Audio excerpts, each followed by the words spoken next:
अभी मैंने रिसेंटली एक वीडियो बनाई थी ONDC पे, और आप लोगों ने आजकल देखा भी होगा बहुत सारी वीडियोस आ रही हैं ONDC पे, जहाँ पर कि और मार्केट प्लेसेस के कंपैरेटिवली ONDC पे काफ़ी अच्छा प्रोडक्ट मिल रहा है, लोग उसका यूज़ कर रहे हैं। उसके बावजूद भी आपने देखा होगा फ्लिपकार्ट और अमेज़ॉन ने अपने जो कमीशन रेट हैं उनमें चेंजेस करे हैं, और चेंजेस मुझे ये समझ नहीं आ रहा है कि कम करने की बजाय बढ़ाए क्यों हैं। आज की वीडियो में मैं डिटेल में बात करूंगा कि अमेज़ॉन ने जो नए चेंजेस करे हैं अपनी फ़ीस को लेके। रेफरल फ़ीस भी बढ़ी है और भी 3 टाइप की फ़ीस बढ़ गई है। आप इस वीडियो को डिटेल में देखना, क्योंकि ऑब्वियसली जो आपने प्राइसिंग सेट करी होगी, अगर आपने अभी वो प्राइसिंग अपडेट नहीं करी तो आपको दिक्कत हो सकती है, क्योंकि प्रॉफिटेबिलिटी में इश्यू आ सकता है। राइट, तो वीडियो को पूरा देखना। फ़ी चेंज के बारे में बात करेंगे, और ये फ़ी चेंज जो है वो 31 मई से अप्लाई हो जाएगा। कैटेगरी वाइज हम लोग बात करेंगे, अगर आपकी कैटेगरी उसमें फॉल होती है तो आपने उसमें चेंजेस करने हैं, और स्मार्ट चेंजेस कैसे करने हैं जिससे सेल पे भी ज़्यादा इंपैक्ट ना पड़े और प्रॉफिटेबिलिटी भी आपकी बनी रहे, उस पर बात करेंगे। अगर आप एक अमेज़ॉन सेलर हैं तो बहुत इंपॉर्टेंट है ये वीडियो, और अगर आप अमेज़ॉन पे बेचने का सोच रहे हैं तब भी आपको ये वीडियो पूरी देखनी चाहिए। तो सीधे वीडियो को स्टार्ट करूंगा। आपके सेलर पोर्टल पे ये मेल आ ही गया होगा। सबसे पहले बात करेंगे किस किस चीज़ में चेंजेस हो रखे हैं। तो ये 4 फीस आप देख सकते हैं, इन 4 फीस में चेंजेस अमेज़ॉन ने करे हैं। सबसे पहले रेफरल फीस। जब भी आप अमेज़ॉन पे प्रोडक्ट बेचते हैं तो उस पर कमीशन लगता है, जिसको कि अमेज़ॉन रेफरल फीस का नाम देता है। तो वो रेफरल फीस में चेंजेस हो रखे हैं। सारी कैटेगरी में नहीं हो रखे हैं, कुछ कुछ कैटेगरीज में हैं, और कैटेगरीज में भी एक प्राइस रेंज के हिसाब से चेंजेस कर रखे हैं, तो उसको हम डिटेल में समझेंगे। साथ साथ में FBA का स्टोरेज फीस में चेंजेस कर रखे हैं। आप में से बहुत सारे सेलर होंगे जो अमेज़ॉन FBA का यूज़ करते हैं या करना चाहते हैं, तो वहाँ पर आपको पता होगा कि प्रोडक्ट जब आप वहाँ पे रखते हो तो एक स्टोरेज फीस आपको लगती है, आपके प्रोडक्ट के हिसाब से, आप प्रोडक्ट के हिसाब से आप कितना वहाँ पे एरिया अक्वायर कर रहे हो उसके हिसाब से, तो उसमें भी कुछ चेंजेस हो रखे हैं। मुझे लगता है कि बहुत सारे सेलर जो वीडियो को देख रहे हैं वो FBA में यूज़ करते होंगे। आप FBA यूज़ करते हो या नहीं करते हो ये मुझे कमेंट में बताना, ताकि मैं FBA पे और भी वीडियोस लेके आऊँ। राइट, नेक्स्ट है रिफंड फीस। तो आपको पता होगा कि अमेज़ॉन में जब भी आपका प्रोडक्ट रिफंड होता है तो उस पर भी एक छोटी सी फीस अमेज़ॉन लेता है। तो ये रिफंड फीस को भी अमेज़ॉन ने चेंजेस करे हैं, पहले कम होता था, अभी थोड़ा बहुत स्लाइटली बढ़ाए हैं इसको लेके। और उसके बाद कंसाइनमेंट शिपिंग की जो फीस होती है, जब भी आपका कंसाइनमेंट पिक होता है आपके एरिया से और अमेज़ॉन के वेयरहाउस पे जाता है, तो वहाँ पे एक शिपिंग फीस लगती है प्रोडक्ट के वेट के हिसाब से, कि आपका कंसाइनमेंट जो है वो कितना केजी का है, तो उस पे भी यहाँ पर फीस में चेंजेस कर रखे हैं। तो ये फीस जो चेंजेस हैं उसको हम एक बार सम अप करेंगे, उसके बाद मैं आपको बताऊंगा कि आपको इस पर क्या एक्शन लेना है। तो चलो सीधे मैं ये फी चेंज का जो शीट है इसको ओपन कर लेता हूँ। आपको वैसे ये आ ही गया होगा आपके अपडेट में, ये नहीं तो मैं इसका जो लिंक है वो डिस्क्रिप्शन में दे दूंगा, आप डायरेक्टली इसको ओपन कर सकते हो। तो ये सब जो मैंने बताया है वही यहाँ पर मेंशन है, आप देख सकते हो 4 टाइप की फीस जो है जिसमें चेंजेस हुए हैं वो यहाँ पे मेंशन है। सबसे पहले बात करेंगे रेफरल फीस की। तो रेफरल फी आप यहाँ पर चेक करो, यहाँ पर कोई भी सर्च का ऑप्शन नहीं है, इसलिए मैं सर्च करके आपको नहीं दिखा सकता, फिल्टर लगा के नहीं दिखा सकता। आपको यहाँ पर अपनी कैटेगरी सर्च करनी पड़ेगी और उसके हिसाब से फीस को देखना पड़ेगा। जैसे एग्जाम्पल के लिए हम यहाँ पे बात करते हैं, यहाँ पे कैटेगरी दे रखी है स्कूल टेक्स्ट बुक बंडल्स। अगर आप बेचते हैं या बुक्स आप बेचते हैं तो यहाँ पे देखिए दोनों कैटेगरी मेंशन है, सब कैटेगरी हम इसको बोलेंगे। जो आपका अभी तक फीस लगती थी वो ये वाले बॉक्सेस में मेंशन है, और जो अब फीस लगने वाली है वो यहाँ पर मेंशन है। तो अगर मैं बुक से टेक्स्ट बुक्स की बात करूँ तो इसमें कोई भी चेंजेस मेरे को नहीं दिख रहे हैं। तो अगर आप इन कैटेगरी में डील कर रहे हो तो आप यहाँ पर सेफ हो। बट अब हम नीचे स्क्रॉल करेंगे, मूवीज़, सॉफ्टवेयर प्रोडक्ट्स, उसके बाद म्यूज़िक, उसके बाद वीडियो गेम्स, तो इनको हम थोड़ा इग्नोर कर लेते हैं। हम फिजिकल प्रोडक्ट्स की यहाँ पे बात करेंगे कुछ, जैसे टॉयज़, ड्रोन्स वगैरह बेच रहे हैं तो उसका आप यहाँ पर चेक करो। पहले जो लगता था कमीशन वो लगता था अगर आपका प्रोडक्ट जो है वो 1000 रुपये से कम का है या 1000 के बराबर या उससे कम का है, तो उस पर 10.5% का जो लगता था वो रेफरल फी लगती थी, जो आपका सेलिंग प्राइस है उस पर। बट अभी जो है वो प्राइस, इन्होंने जो प्राइस स्लैब है वो हटा दिए हैं, डायरेक्ट यहाँ पे 11% का लगने वाला है। तो इसमें आपको क्या चेंजेस करने हैं मैं एग्जांपल के लिए समझा देता हूँ, आप अपनी कैटेगरी में देख लेना। अब देखो, पहले अगर आपका प्रोडक्ट अगर 1000 से कम का है तो पहले उस पर 10.5 लग रहा था, अब 11% लग रहा है, मतलब 0.5% बढ़ गया है। तो मुझे नहीं लगता आपको यहाँ पे कोई भी चेंजेस करने चाहिए, क्योंकि 0.5% चेंज करके प्राइस बढ़ा के आप अपनी विजिबिलिटी लॉस्ट ना करें। हाँ, अगर 2% से ऊपर का अगर कमीशन बढ़ा है तो ही आपको अपना प्राइजेस में चेंजेस करने हैं, और अगर 1000 से ऊपर का है तब तो पहले भी 11 लगता था, अब भी 11 ही लग रहा है, तो इसमें मुझे नहीं लगता आपको कोई चेंजेस करने चाहिए। चलिए नीचे बढ़ते हैं, कुछ और कैटेगरीज हम यहाँ पे देखते हैं। पेट फूड्स की अगर मैं बात करूँ, अगर आप पेट फूड कैटेगरी में डील करते हैं तो 250 से नीचे में 5% लगता था, जो कि अब 300 का स्लैब बना दिया है। 300 से नीचे का प्रोडक्ट में 5.5 हो गया, तो यहाँ पे स्लाइटली 0.5 का भी यहाँ पर भी अंतर है। वहीं अगर 250 से ऊपर का है तो 11.5 था पहले, अब वो 12% का कर दिया है। चलो आगे बढ़ते हैं। ब्यूटी प्रोडक्ट्स में हम चेक कर लेते हैं, क्योंकि काफ़ी सेलर्स हैं जो ब्यूटी प्रोडक्ट्स में डील करते हैं। आप मुझे अपनी जो कैटेगरी है वो एक बार कमेंट करके बताना, ताकि मैं उसके पॉइंट ऑफ व्यू से अगली बार वीडियो बना पाऊँ। तो ब्यूटी कैटेगरी, हेयर केयर हो गया, बाथ शावर वगैरह, उन सब के रिलेटेड अगर आपके प्रोडक्ट्स हैं तो यहाँ पे काफ़ी मेजर चेंजेस मैं देख रहा हूँ। आप यहाँ पे चेक करो, अगर पहले क्या होता था, 500 या 500 से नीचे का प्रोडक्ट होता था तो 7% लगता था, और उसमें अभी जो है वो प्राइस स्लैब बना दिया है 300 से नीचे का। तो अगर आपका प्रोडक्ट 300 से नीचे है तो पहले इस प्राइस स्लैब में आता था और 7% लगता था, अब 8.5 हो गया है, तो यहाँ पे 1.5% का जंप हुआ है। तो यहाँ पे आपको अपना प्राइस उस हिसाब से सेट करना पड़ेगा, मतलब आपको अपने प्राइस में भी थोड़ा बहुत चेंजेस बढ़ाना पड़ेगा, राइट। और वहीं अगर 500 से लेके 300 से के बीच में है तो पहले इसमें भी 7 लगता था, लेकिन इसमें मैं देख रहा हूँ, जस्ट अ सेकेंड, नहीं, यहाँ पे 300 से ऊपर का है और 500 से नीचे का है, ठीक है, तो इसमें 5.5 का हो गया है, पहले ये 7 में था, तो मुझे लगता है यहाँ पे कम हुआ है। अगर आपका प्रोडक्ट का रेट जो है वो 300 से लेके और 500 तक का है तो पहले इसमें लगता था 7%, अब हो गया है 5.5, तो यहाँ पे 1.5% डाउन हो गया है, तो 1.5% कम हुआ है। तो आप चाहें तो इसमें रेट कम कर सकते हैं, अब ऑब्वियसली उससे विजिबिलिटी आपकी बढ़ेगी और प्रॉफिटेबिलिटी सेम रहेगी, राइट। तो इसको आप देख सकते हैं, या तो आप ये जो कमीशन में चेंजेस हुआ है इसको आप कस्टमर को पास कर सकते हो और इतना % उसमें डिस्काउंट आप दे सकते हो, राइट। वहीं 500 से ऊपर का था तो पहले 6% का यहाँ पे लगता था, अभी जो है वो 8%, यहाँ पे भी 2% का जंप हुआ है, तो आपको इसमें चेंजेस करने पड़ेंगे 2% के हिसाब से।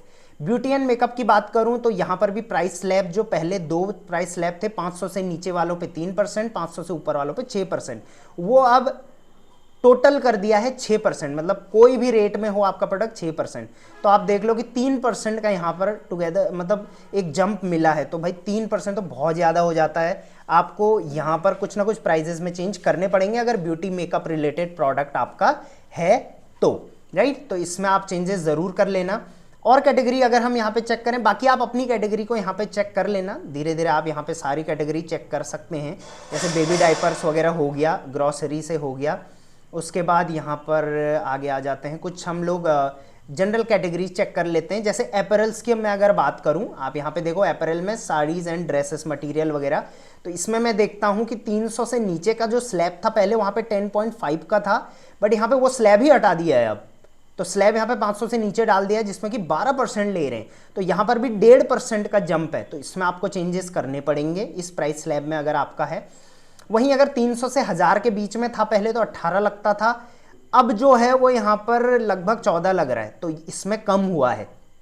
तो आप इसको एक बार देख लेना, एक बार थोड़ा आपको शांत दिमाग से चेक करना पड़ेगा कि भाई हमारी हमारी प्राइस कैटेगरी में कितना बड़ा है, क्योंकि ये काफ़ी ट्रिकी कर दिया है, प्राइस स्लैब भी डिफरेंट कर दिए हैं और कमीशन भी अलग कर दिया है, इसमें भी आप लोग चेक कर लेना। सो अपैरल में अच्छा, अगर आपका अपैरल में है तो साड़ीज़ एंड ड्रेसेस मटेरियल का है तो ये लगेगा, उसके बाद स्लीप वेयर का है तो ये लगेगा। तो एग्जैक्टली आपको अपनी सब कैटेगरी देखनी है, ये नहीं कि मेरी कैटेगरी अपैरल में कपड़े बेचता हूँ तो मैं ये कपड़े देख लूँ और हो जाएगा, नहीं, आपको सब कैटेगरी देखनी है। कपड़े के अंदर भी आप क्या बेचते हो, जैसे अपैरल में एसेसरीज आप बेचते हो तो वो आपको यहाँ पे चेक करना है। अपैरल में अगर आपका एथनिक वेयर है तो यहाँ पे चेक करना है, बच्चों के कपड़े हैं तो यहाँ पे चेक करना है, शॉर्ट्स वगैरह हैं तो यहाँ पे चेक करना है, अदर प्रोडक्ट्स हैं तो ये हो गया, वॉचेस वगैरह हैं तो फिर वो यहाँ पे आ जाएगा। वॉचेस वगैरह में भी कोई चेंजेस नहीं है यहाँ पे, स्मार्ट वॉचेस में भी यहाँ पे कोई चेंजेस मुझे नहीं दिख रहे हैं। शूज़ में मैं देखूँ तो यहाँ पर मुझे चेंजेस दिख रहे हैं, और आप देखो यहाँ पे 2% का मुझे चेंज दिख रहा है, क्योंकि 1000 से नीचे पहले 14 लगता था, अब 500 से नीचे में 14 है और 500 से ऊपर में 16 है, जबकि पहले 1000 से ऊपर में 16 लगता था। तो इनको आपको चेंज करना है। किड शूज़ में है, हैंड बैग में है, फैशन ज्वेलरी में है, तो जो भी कैटेगरी में है आपका, आप मुझे अपनी कैटेगरी बता देना, मैं नेक्स्ट टाइम डायरेक्टली उसी को एक पॉइंट ऑफ व्यू कंसिडर करके करूँगा। तो मुझे, मेरा जो मानना है कि रेफरल फ़ी जो है अमेज़ॉन ने वो लगभग 1.5 से 2% हर कैटेगरी में बढ़ाई है। तो मतलब एग्जैक्टली नहीं है, बट 1.5 से 2%। तो मैं यहाँ पे लगभग 1.5% मान के चलता हूँ, क्योंकि किसी किसी प्राइस स्लैब में कम भी हुआ है, किसी किसी प्राइस स्लैब में अनचेंज है, कहीं पे 2%, कहीं पे 1.5%, कहीं पे 3% मैक्सिमम जंप लिया है। तो यहाँ पे मैं 1.5 का जंप यहाँ पर मान के चलता हूँ। तो 1.5% मैं यहाँ पे लिख लेता हूँ, ये मैंने यहाँ पे नोट डाउन कर लिया है। चलिए अब हम नेक्स्ट फीस देखते हैं, जो कि इसके नीचे यहाँ पे सारी आप कैटेगरीज देख लोगे। अगर आपको अपनी कैटेगरी नहीं मिल रही है तो आप प्लीज़ मुझे कमेंट करना, मैं सर्च करके बता दूंगा। अब यहाँ पर FBA की जो स्टोरेज फीस है उसमें भी कुछ चेंजेस हुए हैं। स्टोरेज फीस आपको पता ही है, शॉर्ट टर्म स्टोरेज फीस होती है, एक लॉन्ग टर्म स्टोरेज फीस होती है। शॉर्ट टर्म का मतलब है अगर आपके प्रोडक्ट 150 दिन से ज़्यादा हो गए हैं लेकिन 1 साल से कम हुआ है, राइट, तो उस पर उसको शॉर्ट टर्म बोलते हैं। और अगर लॉन्ग टर्म मतलब 1 साल से ज़्यादा हो गया है, राइट। तो आप ये चेक कर सकते हैं, शॉर्ट रेंज लॉन्ग टर्म वाला ये है और लॉन्ग रेंज लॉन्ग टर्म वाला ये है। तो पहले जो चार्जेस लगते थे वो 15 रुपये पर यूनिट था, या आप बोल सकते हो अगर आपका प्रोडक्ट यूनिट के हिसाब से नहीं जाता है तो यहाँ पे 425 पर क्यूबिक फिट लगता था। तो अब उसमें चेंजेस हो गए हैं, 15 से 20 हो गया है, और यहाँ पे लॉन्ग टर्म में 30 से 40 हो गया। तो यहाँ पे अगर आप FBA में करते हैं तो मुझे लगता है यहाँ पे काफ़ी मेजर चेंजेस हैं, लगभग 5 से 10 रुपये यहाँ पर प्रोडक्ट का आपका चेंज हो रखा है। तो आपको कम से कम अपने प्रोडक्ट के हिसाब से यहाँ पे रेट्स बढ़ाने पड़ेंगे। तो अगर आप FBA यूज़ करते हो तो मुझे लगता है आपको हर प्रोडक्ट पे लगभग 5 से 10 रुपये बढ़ा देने चाहिए अपने प्रोडक्ट के जितना टाइम उसको FBA में हुआ है उसके हिसाब से। तो 5 से 10 रुपये में यहाँ पे लिख लेता हूँ FBA फीस में बढ़ाए। अब आ जाते हैं रिफंड फीस। तो रिफंड फीस जो है वो पहले, ये रिफंड फीस का जो आपका प्राइस है वो यहाँ पे मेंशन है, ये प्राइस इंक्लूडिंग शिपिंग है। तो पहले अगर आपका 250 तक का अगर प्राइस होता था, 0 से 250, तो आप किसी भी टीयर में हो, चाहे आप बेसिक में हो, स्टैंडर्ड में हो, मतलब किसी भी आप स्टेप में हो, एडवांस में हो, प्रीमियम में हो, तो पहले 35 ही लगता था। बट अब आप यहाँ पर देखो, बेसिक का 50 लगेगा, स्टैंडर्ड का 45, एडवांस का 40 और प्रीमियम का 40। मतलब जितने अच्छे टीयर में आप होंगे, मतलब जितने अच्छे स्टेप में होंगे आपको कम लगेगा, जितने कम स्टेप में होंगे उतना आपको ज़्यादा लगेगा। तो आप यहाँ पे देख लो, अगर आपका प्रोडक्ट 250 तक का है तो 35 से ये 50 हो गया है। आप अपने स्टेप के हिसाब से यहाँ पे देख लेना। बाकी मैं मान के चलता हूँ कि आप में से मैक्सिमम सेलर्स के जो प्रोडक्ट होंगे वो 250 से 500 के बीच में होंगे। आप मुझे एक बार अपना प्राइस स्लैब भी बता देना, आपके प्रोडक्ट का जो रेंज है वो मिनिमम से मैक्सिमम कितना रेंज के बीच में आपका प्रोडक्ट बिकता है, आप मुझे कमेंट में ज़रूर बता देना। थोड़ा मुझे इससे क्या होता है आइडिया मिलता है, अगली बार मैं वीडियो थोड़ा उस पॉइंट ऑफ व्यू से बनाता हूँ, राइट। सो यहाँ पे 50 रुपये था पहले, जो कि अब 75 बेसिक में, स्टैंडर्ड में 70 हो गया है, एडवांस में 65 और प्रीमियम में 65। तो मुझे लगता है मैक्सिमम सेलर्स स्टैंडर्ड में होंगे अभी के टाइम पे। अब ऑब्वियसली आपको मुझे कमेंट में अपना जो है स्टेप भी कमेंट करना पड़ेगा, बाकी मर्जी आपकी, कर देना, राइट। तो 50 से ये 70 हो गया, मतलब 20 रुपये का चेंजेस यहाँ पर हो रखे हैं। बट ये हर प्रोडक्ट पे नहीं हो रखे हैं, ये आपको ध्यान रखना है। ये उन पे हुआ है जो आपके प्रोडक्ट रिफंड हुए हैं। तो ऑब्वियसली आप सोच सकते हो कि आपका जितना भी रिटर्न रेट है, राइट, उसमें उतने उस हिसाब से आप लगा सकते हो। मान के चलो आपका रिटर्न रेट 20% का है, तो आप समझ लो कि हर 5 में से एक प्रोडक्ट आपका रिटर्न हो रहा है। तो 70 को अगर यहाँ पे 20 रुपये बढ़े हैं तो 20 को मैं 5 से डिवाइड करता हूँ तो 4 रुपये आता है। तो पर प्रोडक्ट में यहाँ पर मुझे लगता है 4 रुपये का एक्स्ट्रा कॉस्ट आपको यहाँ पर भी जोड़ना पड़ेगा, राइट। तो मैं यहाँ पे रिफंड फीस में 4 रुपये यहाँ पे और जोड़ देता हूँ। आई होप ये कैलकुलेशन आपको समझ में आ गई होगी। अब बात करते हैं फाइनल जो है कंसाइनमेंट पिकअप फीस। तो अगर आप अपना कंसाइनमेंट बना के भेजते हो अमेज़ॉन के पिकअप सर्विस से, तो ऑब्वियसली या तो वो आपके लोकल एरिया में होता है, या आपके स्टेट में होता है, या तो रीजन में होता है, मतलब आपके स्टेट के अदर स्टेट में जो लगा हुआ स्टेट है, या तो नेशनली होता है, मतलब साउथ से नॉर्थ, नॉर्थ से ईस्ट, इस तरीके से, राइट। तो पहले जो चार्जेस थे वो कुछ इस तरीके के थे, और अब जो चार्जेस हैं वो बढ़ा दिए गए हैं। तो इसमें भी हम देख लेते हैं कितने चेंजेस हो रखे हैं। सो अगर 0 से लेकर 99 kg का पहले प्रोडक्ट आपका रहता था तो 12, 13.2, 15 और 15 लगता था। अब जो है वो 12, 13.2, 15 और नेशनल में 18 हो गया है, राइट। तो नेशनल में यहाँ 15 से 18 हो गया है, 100 से 499 केजी का 14 से 17 हो गया है। ये पर केजी के हिसाब से लगेगा, राइट। 500 केजी से ऊपर का अगर आपका कंसाइनमेंट है तो पर केजी पे यहाँ पे 13 रुपये लगते थे पहले नेशनल के, और अब 16 हो गया है, तो 3 रुपये यहाँ पे बढ़ा दिए गए हैं। तो इसको भी आपको एडजस्ट करना पड़ेगा पर प्रोडक्ट के हिसाब से, क्योंकि ऑब्वियसली कंसाइनमेंट पिक होगा तो आपको उस हिसाब से उसको चेक भी करना पड़ेगा। तो मुझे लगता है यहाँ पर हर केजी का आपका मान के चलो नेशनल है, क्योंकि मैक्सिमम सेलर कोशिश करते हैं कि नेशनल जो वेयरहाउस है उसमें रखें, तो मैं नेशनल को यहाँ पे लेके चलूँगा। 15 से 18 हो गया है, तो मतलब 3 रुपये यहाँ पर केजी का बढ़ गया है। तो 1 केजी में 2 प्रोडक्ट आते हैं, तो मतलब 1.5 रुपये पर प्रोडक्ट आपको यहाँ पर ऑन एन एवरेज बढ़ाने पड़ेंगे। तो यहाँ पर मैं 1.5 रुपये लिख लेता हूँ पर प्रोडक्ट का। तो जो भी मैंने ये रेट लिखे हैं ये पर प्रोडक्ट के हिसाब से लिखे हैं। तो अगर आप नॉन FBA सेलर हैं, अब हम लोग यहाँ पे कंक्लूजन पे आ गए हैं। सो आई होप ये वीडियो पूरा समझ में आ रहा है। कंक्लूजन हम ड्रॉ करेंगे, उससे पहले वीडियो को लाइक कर देना।